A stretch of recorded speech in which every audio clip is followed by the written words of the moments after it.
The silence was deafening, a stark contrast to the screaming match that had just ripped through the house. I remember staring at the cracked ceiling, tears blurring my vision, the metallic tang of crimson filling my mouth where I'd bitten my lip to keep from shouting back. They thought they had broken me, finally silenced the dissenting voice. They assumed I would crumble, would beg for forgiveness, would fall back in line. What they didn't know, as they congratulated themselves on their victory, was that they had just lit the fuse. If you've ever felt betrayed by your own flesh and crimson, subscribe now to hear stories of ultimate family revenge. My childhood home wasn't exactly a Hallmark movie set. It was a place where expectations outweighed affection, where achievements were currency, and where I, Anna, often felt like I was operating on a different frequency than the rest of my family. My older brother, Mark, was the golden child, effortlessly charming, academically gifted, and the recipient of a seemingly endless supply of praise. My younger sister, Emily, was the baby of the family, perpetually coddled and excused for her missteps. I, on the other hand, was just there. I wasn't particularly bad at anything, but I wasn't exceptional either. I was just average Anna. I learned early on that my efforts were rarely acknowledged, my opinions rarely valued, and my presence often overlooked. This wasn't necessarily malicious. It was more like a pervasive indifference, a constant undercurrent of meh that shaped my entire adolescence. Dinner conversations revolved around Mark's latest accomplishments on the football field or Emily's adorable antics in the school play. My contributions, whether academic or artistic, were met with polite nods and a quick change of subject. This feeling of invisibility intensified as I grew older. I poured my heart into my studies, hoping to earn some sliver of recognition, but Mark consistently outshone me with minimal effort. I channeled my emotions into painting, creating vibrant canvases that reflected my inner world, but Emily's stick-figure drawings were deemed far more precious and worthy of display. The constant comparisons, the subtle favoritism, chipped away at my self-worth, leaving me feeling like a ghost in my own home. I started to withdraw, spending more time in my room, lost in books and music, seeking solace in worlds where I felt seen and valued. The summer I turned 18, I decided I'd had enough. I meticulously planned my escape, saving every penny from my part-time job, researching apartments, and quietly packing my belongings into boxes hidden in the back of my closet. When the day finally arrived, I slipped away without a word, leaving behind a note explaining my decision. I expected a frantic search, tearful phone calls, a desperate plea for me to return. I imagined them realizing in my absence the value of the daughter they had so easily overlooked. Instead, I was met with nothing. Days turned into weeks, weeks into months, and months into years. No calls, no texts, no emails. It was as if I had simply ceased to exist. The silence was both agonizing and liberating. It confirmed my deepest fears, that I was, in fact, irrelevant to my family. But it also freed me from the suffocating weight of their expectations. I poured myself into building a life on my own terms, focusing on my art, making new friends, and creating a chosen family who saw me for who I was. The pain of their abandonment lingered, a dull ache in my chest, but I refused to let it define me. I thrived in my newfound independence, proving to myself that I was capable of creating a fulfilling life without their validation. Then, 2 years later, out of the blue, my phone rang. The caller ID displayed my father's name. A wave of conflicting emotions washed over me, anger, resentment, curiosity, and a flicker of desperate hope. I hesitated for a moment, my hand trembling before answering the call. His voice was casual, almost jovial, as if no time had passed at all. "Anna," he said, "how have you been?" It was the ultimate betrayal. How have I been? The question hung in the air, a grotesque parody of concern. I wanted to scream, to unleash the years of pent-up rage and resentment, to demand an explanation for their callous indifference. But something held me back. Perhaps it was a foolish, lingering hope for reconciliation, or maybe it was simply morbid curiosity. "I've been fine," I replied, my voice tight. "And you?" He launched into a rambling update about their lives, Mark's burgeoning career in finance, Emily's upcoming wedding, their recent vacation to Europe. It was as if my absence had never even registered, as if I was still just average Anna, a background character in their perfectly curated family narrative. Then came the real reason for the call. Emily's wedding was in a month, and they wanted me to be there. "It wouldn't be the same without you," my father said, his voice laced with a saccharine sweetness that made my skin crawl. Family is family after all. The hypocrisy was staggering. After 2 years of complete radio silence, they suddenly remembered my existence because it suited their needs. They wanted me to play the part of the dutiful daughter, to complete the picture-perfect tableau for their friends and relatives. They wanted me to pretend that everything was normal, that their abandonment hadn't left a gaping hole in my heart. I wanted to refuse, to tell them exactly what I thought of their insincere invitation, but a dark impulse took hold. A plan began to form in my mind, a way to turn their carefully constructed facade into a smoking ruin. "I'll be there," I said, my voice betraying none of the turmoil raging inside me. I wouldn't miss it for the world. The weeks leading up to the wedding were a blur of frantic preparations. I booked a flight back to my hometown, a place I had vowed never to return to. I bought a dress, a deceptively simple gown that concealed my true intentions. I spent hours online, researching the best ways to expose their lies, to reveal the truth behind their happy family image.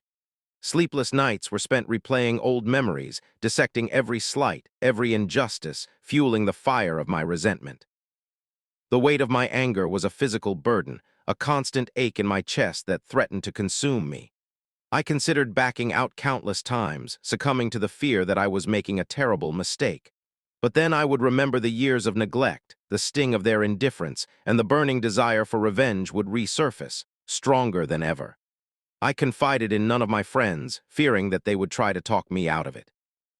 This was something I had to do on my own, a personal reckoning with the family that had rejected me.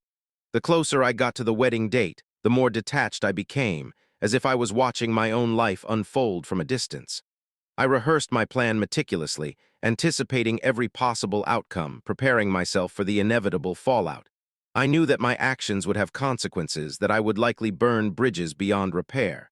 But I was past the point of caring. They had made their choice, and now it was my turn to make mine. As the plane touched down in my hometown, I felt a surge of adrenaline, a strange mix of fear and excitement. The game was about to begin. Stepping back into my childhood home was like entering a time warp. Everything was exactly as I had left it, perfectly preserved in a state of suspended animation.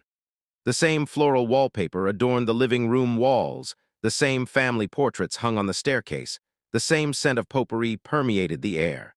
My parents greeted me with forced smiles and awkward hugs, their eyes betraying a hint of apprehension. Mark clapped me on the back, his usual charm slightly strained, while Emily offered a perfunctory hello before retreating back to her bridal preparations. I could feel their judgment, their unspoken disapproval of my life choices, hanging in the air like a thick fog. They subtly pried into my personal life, fishing for information about my job, my relationships, my living situation. I offered vague answers, careful not to reveal too much, enjoying their discomfort as they struggled to reconcile the independent woman I had become with the obedient daughter they remembered. Over the next few days, I played the part of the prodigal daughter, attending pre-wedding festivities, making small talk with relatives, and feigning interest in Emily's endless wedding planning details. I observed everything, absorbing every detail, searching for vulnerabilities, for weaknesses in their carefully constructed facade. I discovered that Mark's career was not as successful as they had portrayed it to be, that he was struggling under the weight of unrealistic expectations and mounting debt. I learned that Emily's marriage was built on shaky foundations, that her fiancé was harboring secrets of his own. And I realized that my parents were deeply unhappy, their marriage a loveless arrangement based on societal expectations and financial security.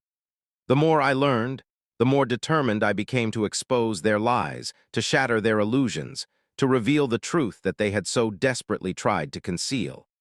The wedding was drawing near, and the stage was set for my final act of revenge. The wedding day dawned bright and sunny, a cruel mockery of the storm brewing inside me. I helped Emily into her dress, my hands trembling slightly as I fastened the delicate buttons. She chattered nervously about the ceremony, the reception, the honeymoon, oblivious to the dark thoughts swirling in my mind. As I looked at her, radiant and beautiful in her white gown, I felt a pang of guilt. Was I really about to destroy her happiness, to expose her secrets in front of everyone she loved? But then I remembered all the times she had dismissed my feelings, all the times she had sided with Mark, all the times she had made me feel like I didn't belong. The guilt faded, replaced by a cold, hard resolve. It wasn't just about revenge, it was about justice. It was about holding them accountable for their actions, for the years of emotional neglect, for the lies they had perpetuated. As we walked down the aisle, me in my bridesmaid dress, her on our father's arm, a wave of nausea washed over me. The church was packed with friends and family, all beaming with joy, completely unaware of the truth that was about to be revealed. The organ music swelled, the priest began to speak, and I knew that the moment of reckoning was at hand. I slipped away unnoticed, heading toward the sound system at the back of the church. My heart hammered against my ribs. But as I reached the sound booth, I found Mark already there, a strange look on his face. "What are you doing here, Anna?" he asked, his voice tight. I hesitated, unsure of how much he knew. "I just wanted to adjust the music," I replied, trying to sound casual. He didn't believe me. "I know what you're planning," he said, his eyes narrowed. "I overheard you talking on the phone." My blood ran cold. How much had he heard? Did he know the full extent of my plan? "I don't know what you're talking about," I stammered, my carefully constructed facade beginning to crumble. He grabbed my arm, his grip surprisingly strong. "Don't do this, Anna," he pleaded. "You'll ruin everything." I tried to pull away, but he held on tight. "They deserve it," I hissed, my voice filled with venom. "They've been lying to everyone for years." He shook his head, his eyes filled with a mixture of sadness and desperation. "It's not worth it, Anna," he said. "It won't make you feel better." He was right. A part of me knew that revenge wouldn't bring me the satisfaction I craved, that it would only leave me feeling empty and hollow. But the anger was too strong, the resentment too deep. I couldn't stop myself. In a moment of blind rage, I shoved him away, sending him stumbling backward. He tripped over a cable and fell, hitting his head hard on the floor. He lay there motionless, a pool of crimson spreading beneath his head. Panic seized me. I hadn't meant to hurt him, not really. I just wanted him to stop me. But now I checked for a pulse. Nothing. My brother, the golden child, was gone. I had ended his life. The reality of what I had done crashed down on me, crushing me with its weight. I stood there, frozen in terror, the world spinning around me. I was a monster. I had become the very thing I hated. I had crossed a line from which there was no return. I wanted to run, to disappear, to erase the past few weeks from my memory. But I knew that I couldn't. I had to face the consequences of my actions. I sank to the floor, sobbing uncontrollably, my body racked with guilt and despair. This wasn't how it was supposed to end. I had wanted to expose their lies, not end a life. But now everything was ruined. I had lost everything. As I sat there, weeping in the crimson-stained silence, I felt a flicker of something else, a spark of defiance. They had created this monster. They had driven me to this point, and I wouldn't let them win. I would expose their secrets, even if it meant destroying myself in the process. I stood up, my legs shaky, my eyes filled with a newfound resolve. I wouldn't let Mark's passing be in vain. I would make them pay for what they had done. I walked back toward the sound system, my heart filled with a cold, unwavering determination. The wedding was still going on, the guests still celebrating, oblivious to the tragedy that had just unfolded. It was time for the truth to be revealed. The crimson was still wet on the floor when I began to meticulously wipe down every surface I had touched, my mind racing with a chilling clarity. This wasn't part of the plan, but somehow it had to become the plan. My original intent was to expose the truth about my family, but now my freedom, my very life, depended on covering up Mark's unexpected passing. I used bleach wipes to erase any trace of my presence from the sound booth, paying special attention to the cable he had tripped over, the door handle, and any other surface I might have inadvertently touched. I retrieved my phone from my purse and activated the voice recorder, narrating my actions in a low whisper, documenting every step I took to conceal the evidence. This would be my insurance policy, my alibi, should things go sideways. I knew the risks were astronomical, but I was operating on pure adrenaline, driven by a primal instinct for survival. I had to make it look like an accident, a tragic, unforeseen event that no one could have predicted. I positioned Mark's body in a way that suggested he had simply lost his footing and struck his head, careful to avoid any angles that might arouse suspicion. I scattered some loose cables around him to reinforce the impression of an accidental fall. Then I moved on to the next phase, crafting my narrative. I needed a believable story, one that would explain my presence in the sound booth without implicating me in Mark's passing. I decided to stick close to the truth with a slight twist. I would tell everyone that I had gone to adjust the music and found Mark already there, unconscious on the floor. I would claim that I had tried to revive him, but it was too late. The key was to act shocked, distraught, and genuinely grief-stricken. I practiced my performance in front of a mirror, rehearsing my lines, modulating my tone of voice, and perfecting my facial expressions. I knew that any hint of deception would be immediately detected, so I had to be absolutely convincing. It was the most challenging role I had ever played, but my life depended on it. I took a deep breath and walked out of the sound booth, my heart pounding in my chest, ready to face the music. I re-entered the church, feigning distress, my voice trembling as I alerted the nearest guests that something was wrong. "Mark, he's hurt," I cried, my voice laced with panic. "He's in the sound booth. I think he's unconscious." A ripple of concern spread through the crowd as people rushed toward the back of the church. I watched with a detached sense of detachment as chaos erupted around me. Emily screamed, my parents looked ashen, and the wedding guests buzzed with confusion and alarm. As the paramedics arrived and began to assess Mark's condition, I retreated to a quiet corner, pretending to sob uncontrollably. I knew that I was being watched, scrutinized, and judged, but I couldn't afford to crack. I had to maintain my composure to play the part of the grieving sister to deflect any suspicion that might be directed my way. The next few hours were a blur of activity.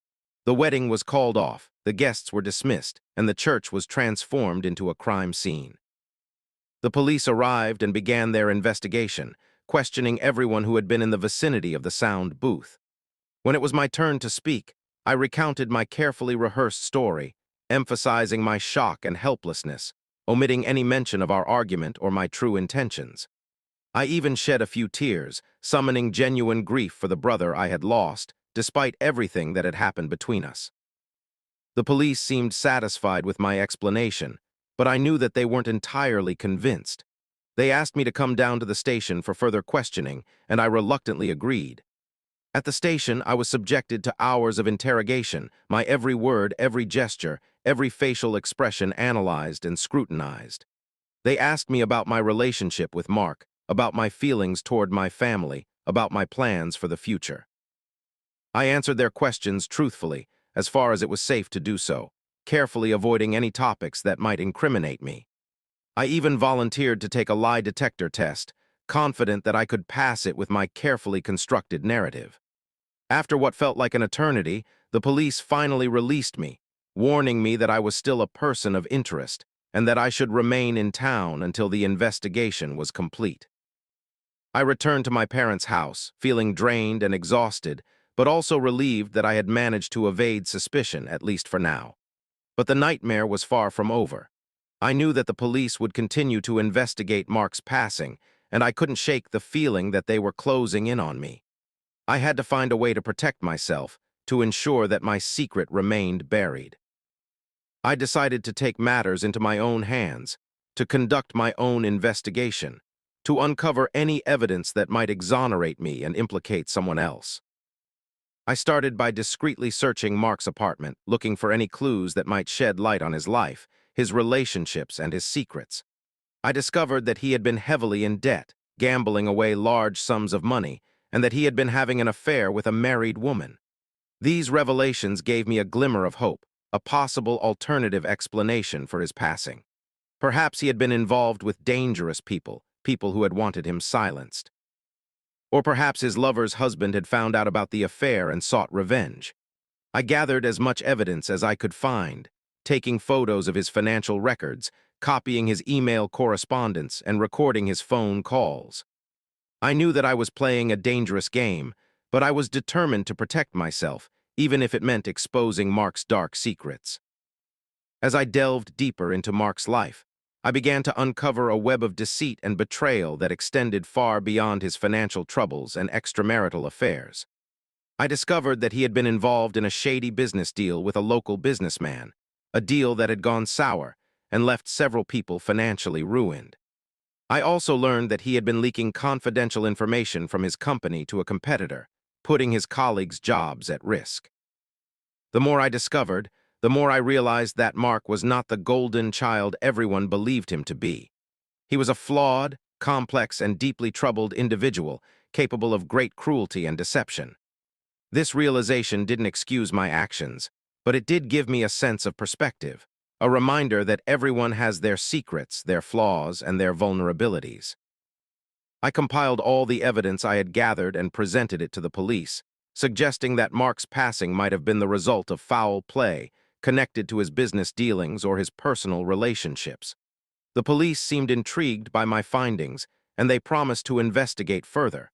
I knew that I had planted a seed of doubt in their minds, a seed that might just be enough to divert their attention away from me. But I wasn't taking any chances. I decided to leave town, to disappear before the police could uncover the truth. I packed my bags, withdrew all my money from the bank, and booked a one-way ticket to a foreign country, a place where I could start over, far away from my family, my past, and my crimes. As the plane took off, I looked down at my hometown, a wave of emotions washing over me, regret, guilt, relief, and a strange sense of freedom. I was leaving behind a life filled with pain, betrayal, and tragedy, but I was also embarking on a new chapter, a chance to reinvent myself, to escape the shadows of my past.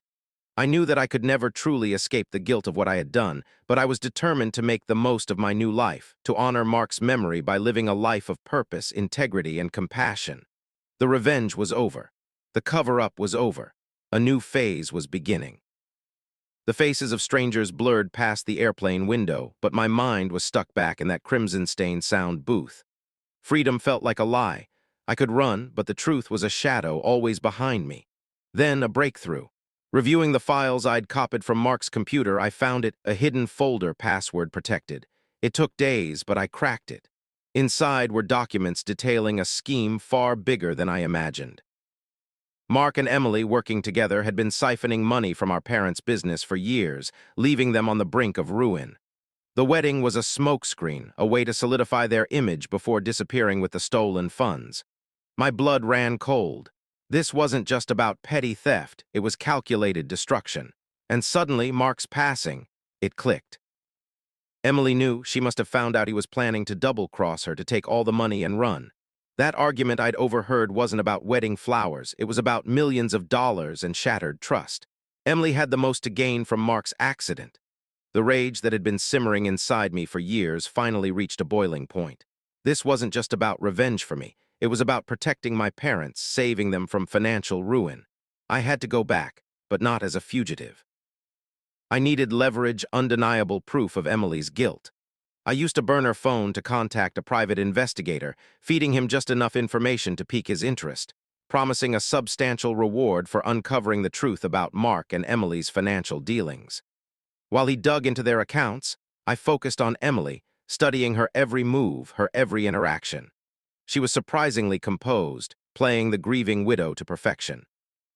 But I saw the cracks, the fleeting moments of cold calculation in her eyes, the subtle twitch of her lips when our parents spoke of Mark with adoration. My chance came during the memorial service. Emily delivered a tearful eulogy, painting Mark as a saint, a selfless son, and a devoted brother. The hypocrisy was nauseating. As she sobbed into a handkerchief, I noticed something, a small, almost imperceptible bulge in her purse. Driven by instinct, I waited until she was alone in the restroom, and then I followed her inside. "Emily," I said, my voice deceptively calm. She spun around, her eyes wide with surprise. "Anna, what are you doing here?"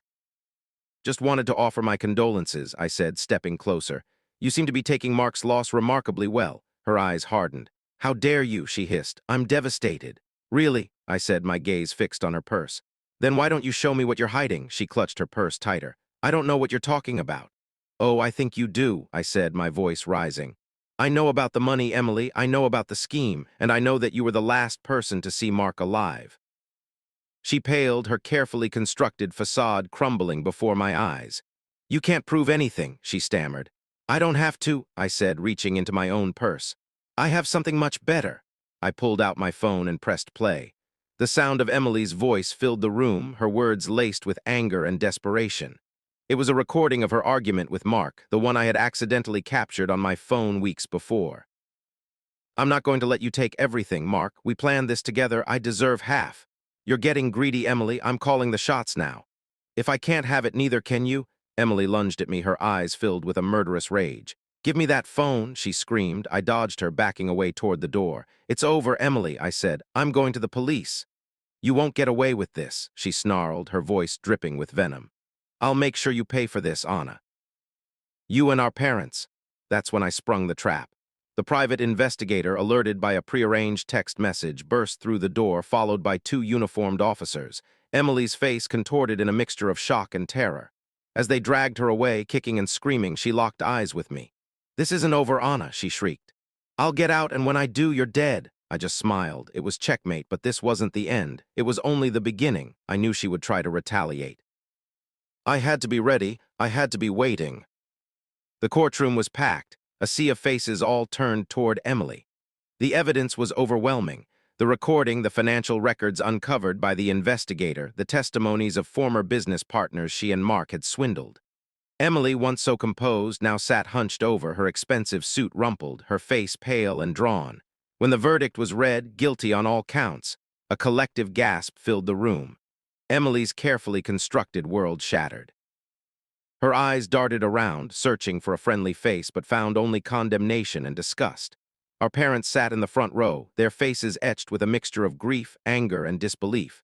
They had lost a son, and now their daughter was being led away in handcuffs, her life in ruins. As the bailiffs escorted her out, Emily turned to me, her eyes filled with a chilling mixture of hatred and despair. "You haven't won, Anna," she hissed. "This is far from over." I met her gaze, unflinching. "Yes, it is, Emily. It's over for you." The judge handed down the sentence, a long prison term, enough time for her to contemplate the wreckage of her life and the pain she had caused. The news spread like wildfire. Our parents' business, teetering on the brink of collapse, was salvaged thanks to the recovered funds. The community, once buzzing with wedding preparations, now whispered tales of betrayal and greed. Emily's reputation was destroyed. Her friends abandoned her. Her social circle vanished. She was utterly alone, stripped of everything she had ever valued. I visited Emily in prison once. The fluorescent lights cast harsh shadows on her face, accentuating the lines of bitterness and regret. She sat behind a thick pane of glass, her eyes hollow and lifeless. "Why, Anna?" she asked, her voice barely a whisper. "Why did you do this to me?" "You did this to yourself, Emily," I said, my voice calm and steady. "You made your choices, you betrayed our family, you destroyed lives." But we could have had it all," she said, her voice cracking. "We could have been rich, powerful." "At what cost, Emily?" I asked. "At the cost of our family, at the cost of our integrity. There's no amount of money that's worth that." She stared at me, her eyes filled with a mixture of anger and despair. "You'll regret this, Anna," she said. "You'll see, you'll never be happy." I simply shook my head. "I already am, Emily," I said. "I have my family, my conscience, and my freedom. You have nothing." I stood up and walked away, leaving her alone in the cold, sterile visiting room. As I left the prison, I felt a weight lift from my shoulders. The revenge was complete. Justice had been served. Emily had lost everything. I just smiled. The years that followed were not easy. The scars of betrayal ran deep, and the healing process was long and arduous. But our family persevered. Our parents rebuilt their business, stronger and more resilient than before. I dedicated myself to helping others, using my experience to advocate for victims of fraud and abuse. I found a sense of purpose and fulfillment in giving back to the community, in making a positive difference in the world. And though the memory of Mark and Emily's actions continued to haunt me, I refused to let it define me. I chose to focus on the good, on the love and support that surrounded me, on the hope for a brighter future. Looking back, I can honestly say that revenge wasn't sweet. It was necessary. It was a bitter pill that I had to swallow in order to protect myself and my family. It was a dark chapter in my life that I would never forget, but it was also a testament to my strength, my resilience, and my unwavering commitment to justice. It was a reminder that even in the darkest of times, hope can prevail, and that even the deepest wounds can heal. The world isn't fair, but sometimes you have to fight to make it right. The game might be rigged, but you can always flip the board. And sometimes the only way to win is to play dirty. Would you have done the same? Let me know in the comments. Subscribe for more justice.